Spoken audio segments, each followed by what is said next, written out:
Welcome to the Advisor AI Solutions podcast, where we explore how cutting edge strategies and transforming businesses, scaling operations, and driving extraordinary growth. I'm your host, Jordan Salvador, and today I'm joined by Aaron Olko, a driving force at TLRS, a company challenging the norms in architecture and planning. Aaron has been at the forefront of rethinking how firms communicate with clients, not just delivering projects, but building systems of education and collaboration. Aaron, happy to have you on today. Thanks, Jordan. Happy to be here. So, pleasure's all mine, man. So in this episode today, me and Aaron are going to break down why neglecting client education silently drains profit margins, derails projects, and undermines trust. Now, Aaron, before we dig into client education, can you share a bit about your own journey and what led you to build TLRS? Yeah, sure. TLRS was started in 2021. It was founded in the impetus of wanting to build greener, so to say. There's been a lot of conversation over the last 10, 15 years about operational carbon and having worked in large infrastructure projects as an urban designer and an architect working on civic projects, massive urban renewal projects. I felt a little guilty in the amount of concrete that we were specifying, the amount of steel we were specifying, glass, and it just made me cringe. And so when starting TLRS, the idea was that we should be able to build in a better way. And so we wanted to research what that is, what that meant, and so here we are. We've been working 4 years at it now, and slowly growing to a sustainable practice. That's awesome. So you mentioned that, you notice how much, these resources, steel, concrete, and that we were using in construction. What kind of maybe was that pivotal moment where we're like, all right, this is enough that we got to do something. And then what exactly are you guys doing now? Yeah, I couldn't really say where the tipping point was, just off the cuff, but there was a it was an amalgamation of a lot of different things, continuing education and being a professional, learning about changes in the industry, and as we uncovered more and more about the carbon cost of manufacturing products like steel, how bad it was for the environment and how much we were using. It just there was a lot of straws on the camel's back, so to say. Right. Yeah, that's a great point. Um, so a lot of firms think, client education, it's optional, right? That's not necessary at times. Um, maybe it's just a nice to have even, but you've argued it's actually a hidden cost center when ignored.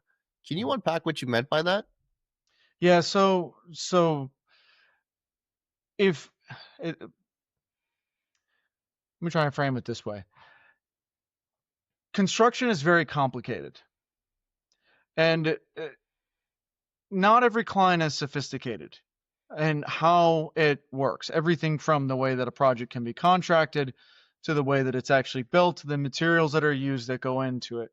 And if a client is not if an architect or an engineer, a design professional does not take the time to walk their client through the process on an ongoing basis, the project is not going to be the best that it can be.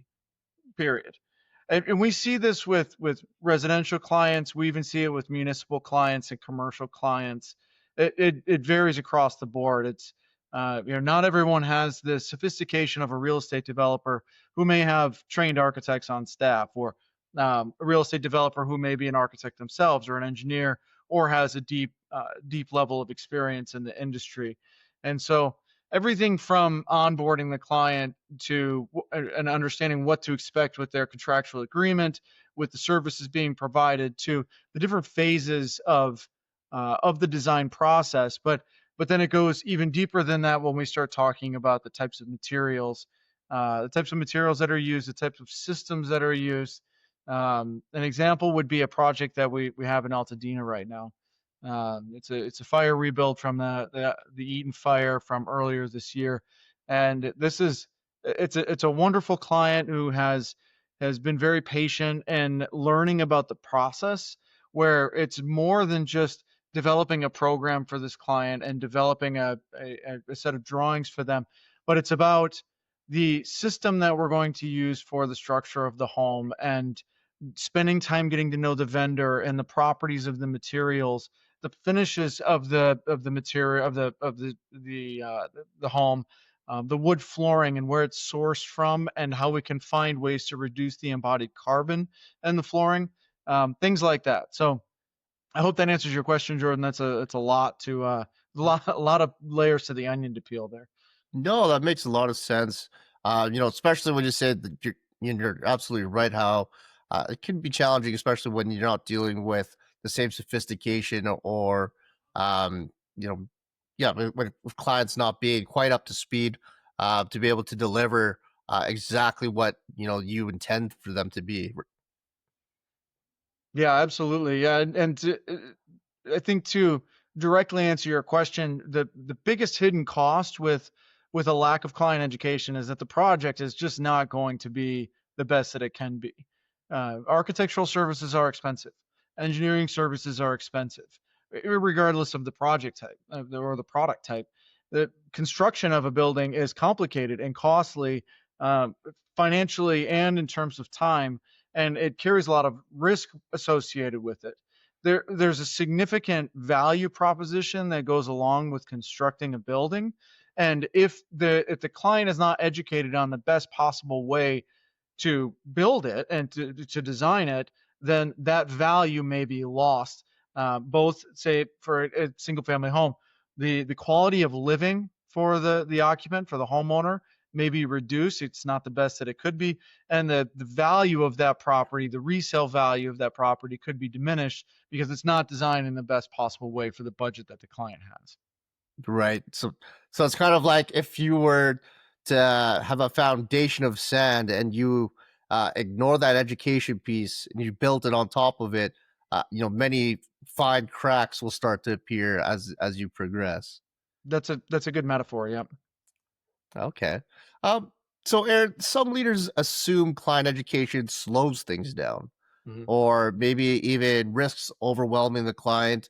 How do you respond to that, perception? Yeah, it most certainly does slow things down, and it can overwhelm the client, and that's one of the biggest challenges with it. And understanding when to educate the client. At what stages do we implement education, and what is it? It needs to be carefully curated rather than just an information dump. We have to curate it for our clients. Um, so it depends on the phase of the project. For example, the one of the biggest hurdles with getting a project onboarded is the agreement, and spending the time sitting down with the client. It may take an hour and a half, it may take 2 hours to walk them through what that agreement says, as opposed to just throwing an agreement in front of them. It's a 24-page document, and expecting them to fully understand what's in it.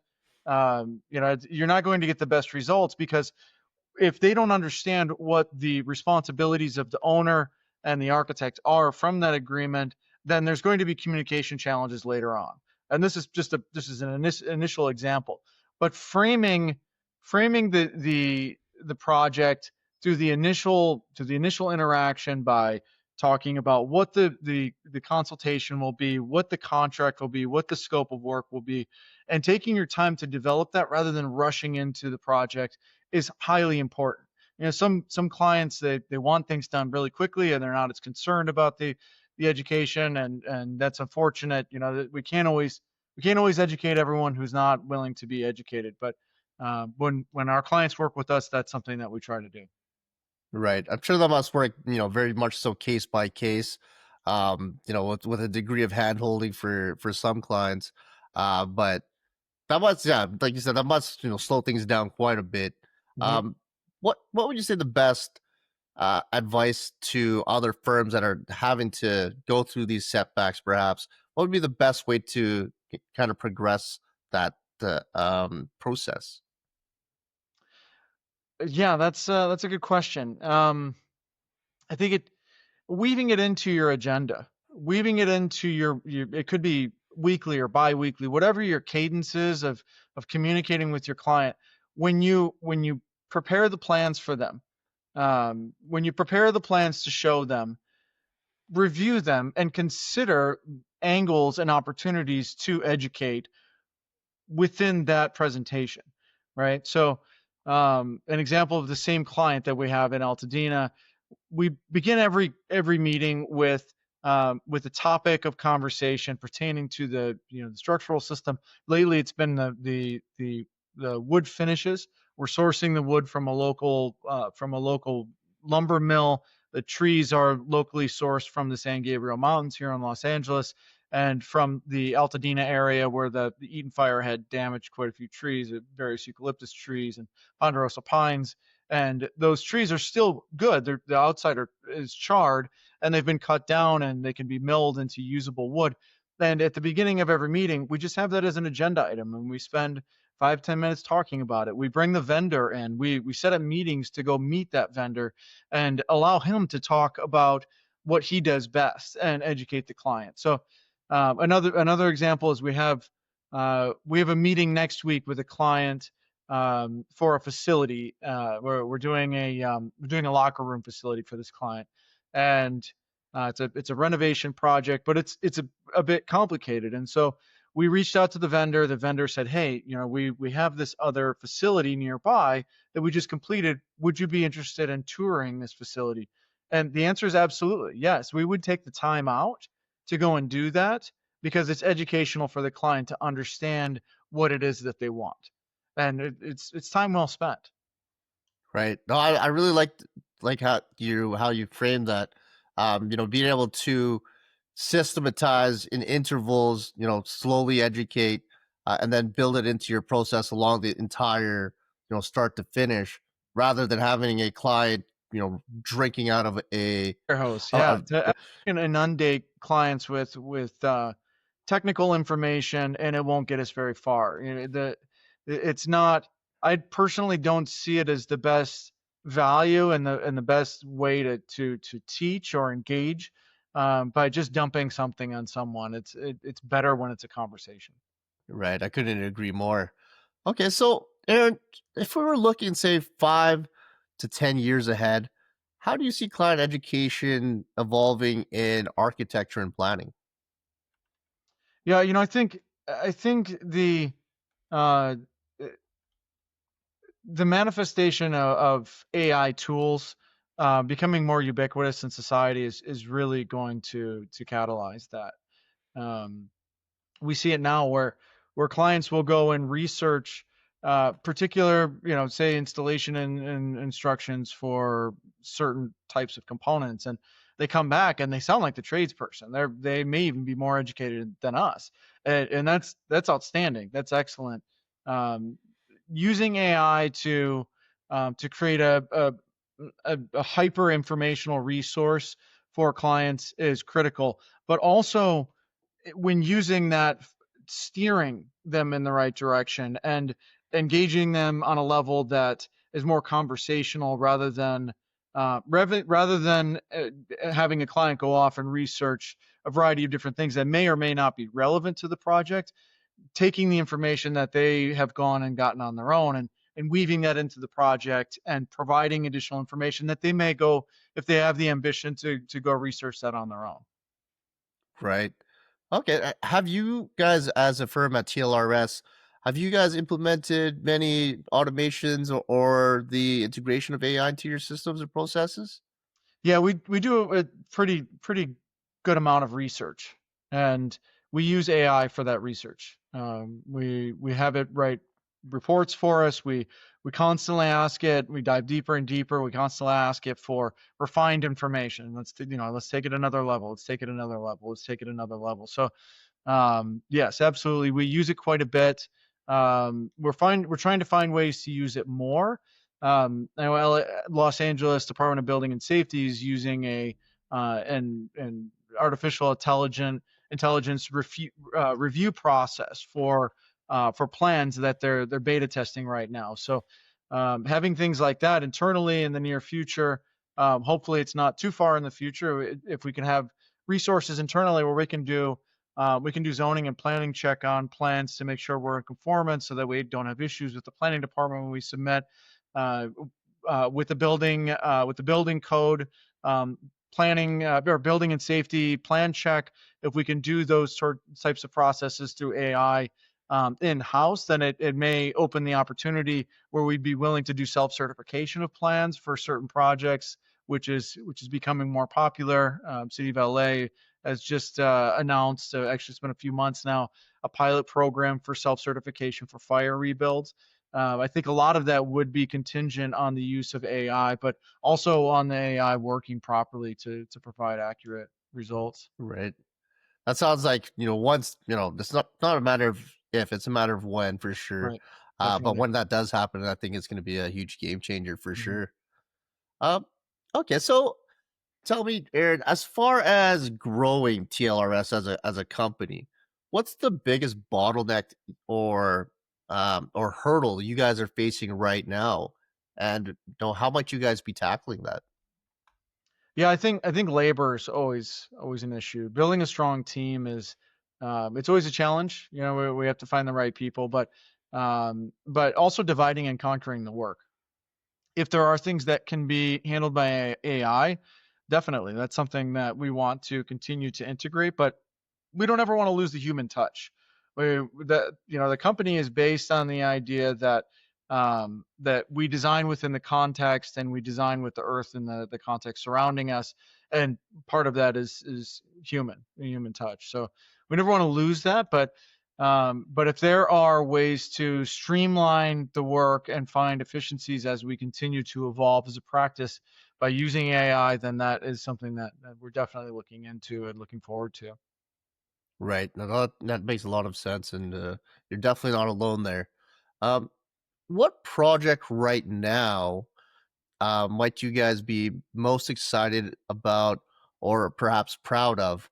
And maybe you can share with our listeners, the framework that kind of helped it succeed. We're excited about all our projects, so it's hard to pick out one. Um, the one that's in Altadena is pretty exciting. Um, that one, the design for that one, as it is right now, is the structural system will be a compressed earth block, which we see as an earthen material that is the future of a lot of residential construction. And so, um, utilizing that technology, I say technology, it's actually kind of an old way to build. We're just going back to it because it has less of has a less of an embodied carbon footprint. It's healthier for the environment. It's non-toxic. It's less likely to burn and high fire hazard severity zones like Altadena. That project is very exciting to us, and hoping that as we grow, we take on more projects like that, and we continue to steer. We could continue to steer the local environment and hopefully the national environment into building more that way. Right. Okay. So for our listeners who have no idea what that is, could you kind of unpack what compressed earth design is? Sure. Yeah. So the intention is to use locally sourced soil. So compressed earth is a mixture of clay and sand, and there's naturally a little bit of silt that goes into both of them. It kind of freeloads in there. Oftentimes, it needs to be stabilized, which means that there's a small percentage of Portland cement or lime that's added to the compressed earth block. It's mixed in with water. It's mixed up like you would with a concrete, and then it's pressed through it's compressed into a block, into a certain shape, depending on the type of machine that's used, and that creates a brick or what you might consider a concrete masonry unit. It's not There's no fire that's used to bake it, so there's less carbon that's emitted into the atmosphere to create the heat to bake the brick, and oftentimes there's less Portland cement than there would be in a concrete masonry unit. So there's less embodied carbon in that binding agent. It's also not. It oftentimes is not traveling as far from say a block mixing plant to project site. the idea is that it either comes from very close to the project site, or depending on the size of the property and the properties of the soil, it could come directly from that site. So the idea is, yeah, you mix it on site, you press it on site, and then you build it on site. That's the vision. That's a terrific vision and absolutely fascinating how you can use such such local materials to create something so resilient. Absolutely. Yeah, and it's not just, we look at other forms of construction as well, or earthing construction, not just compressed earth block. We're studying adobe as well, and straw bale construction. These things they're really not new. They've been done for a long time, especially adobe construction. It's just that we're reevaluating this now as a possible solution for the environmental degradation that we've gotten ourselves in trouble with high embodied carbon footprint products that come from far away and use plastics and other toxins in the manufacturing process. No, I love that.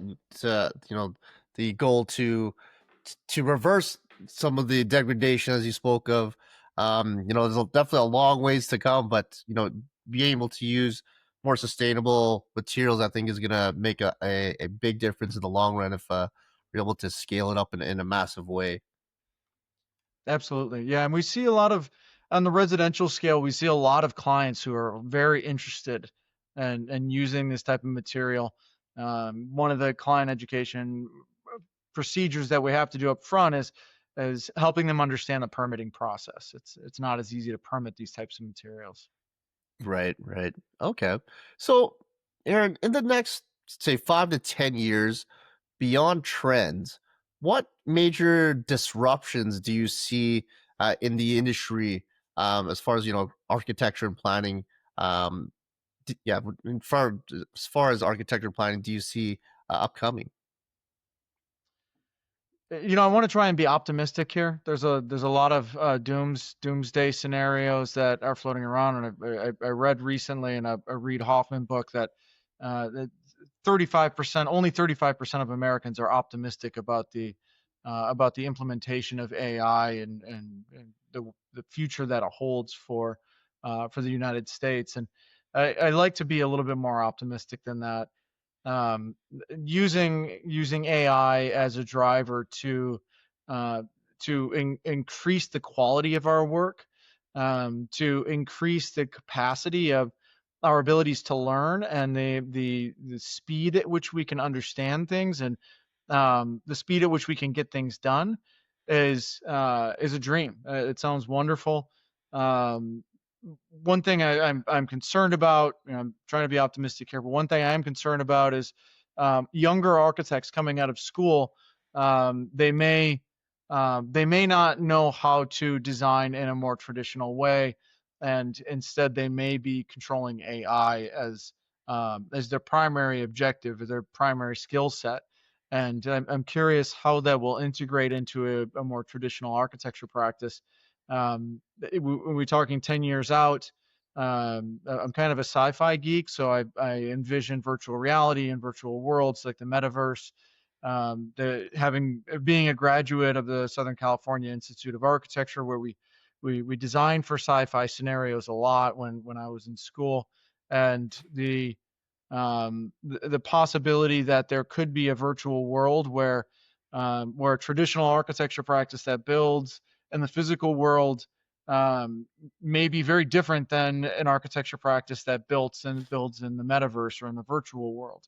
And what does that look like? How does that affect us?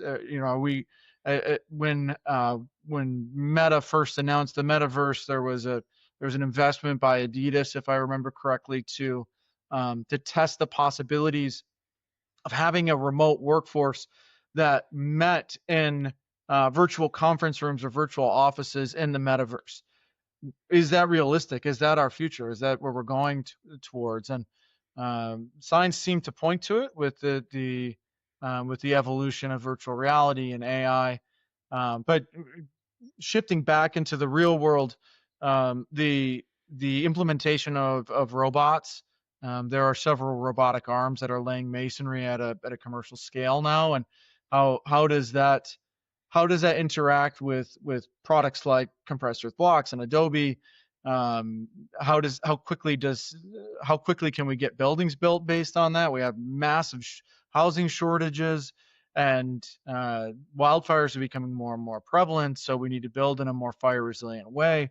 So, do robotic arms have a place in the future of how we construct masonry buildings? Do masonry buildings can grow in popularity because of the fire resilience? There's a lot of questions out there, and 10 years from now, I feel like we will live in a very vastly different world than what we do now. No, yeah, you make some very good points there. As far as of course, how quickly technology is evolving, and then how different, in contrast, even the next couple of years, what we're doing right now is even going to look completely different, I'm sure. But then, yeah, to be able to leverage technology, robotics to build faster, build better. I'm definitely excited for that as well. But you're right as well. There should be a wake up call, for people in the industry, people in general, to have a heads up and be aware of what potentially can be coming as well, right? Um, but yeah, Aaron, if you weren't building TLRS now, getting into the green construction space and pushing the limits, what do you think you'd be doing instead?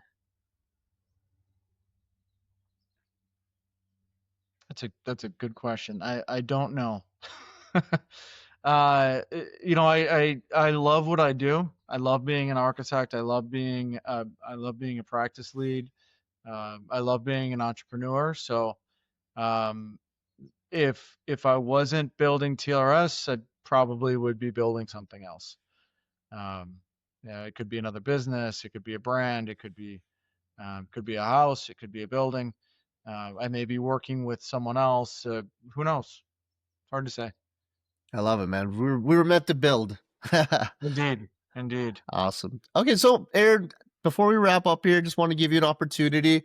Where can listeners find you? And perhaps if you'd like, feel free to leave them, one specific challenge they can try this week to potentially improve client education in their own projects. Yeah. So you can find us on the web, TLRS.co. I'm a big believer in simplicity. I believe it's the ultimate form of sophistication. So we tried to find the shortest web domain we could find. On Instagram, TLRS_works. Um, we don't have a lot of social media presence. Instagram is really our main source. We're also under LinkedIn, in LinkedIn at TLRS. Um, in terms of challenges, mindfulness is really important to the way we run our practice, and finding balance in the things that you do. We find it goes hand in hand with the biophilic design that we try to implement across a variety of project types and scales. Um, Finding that ability to connect with yourself and connect with nature. So there was an article that came out in the LA Times today that talked about the aesthetics of earth and materials, and so specifically in residential projects, and that of course resonates with me in my practice. So I'd say, if you can take a minute for yourself, I say a minute, I mean maybe 10 or 15, and find your center, whether that means meditating, closing your eyes, reading a book, whatever it may be. Focus on your breathing and try to imagine an environment that would make you feel extremely comfortable. Understand where your place is in your mind, where you find peace, and then try to envision what that would be like if you lived there, if that were your home.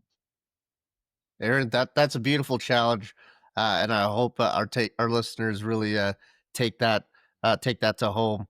Um, but Aaron, thank you so much today for your time. You really helped our listeners be able to learn more about what's empowering clients. It doesn't slow down projects; in fact, it accelerates them. helps them become more aligned, and creates a longer term success at the end of the day. So I do thank you so much for your insights and your perspectives. And to our listeners, if you want to dive deeper into transforming your own business, check us out at advisораisolutions.com or on Instagram at advisorai.solutions. And don't forget to like, subscribe, and share this episode with someone who needs to hear it. And until next time, guys, automate the ordinary and scale the extraordinary. Bye for now.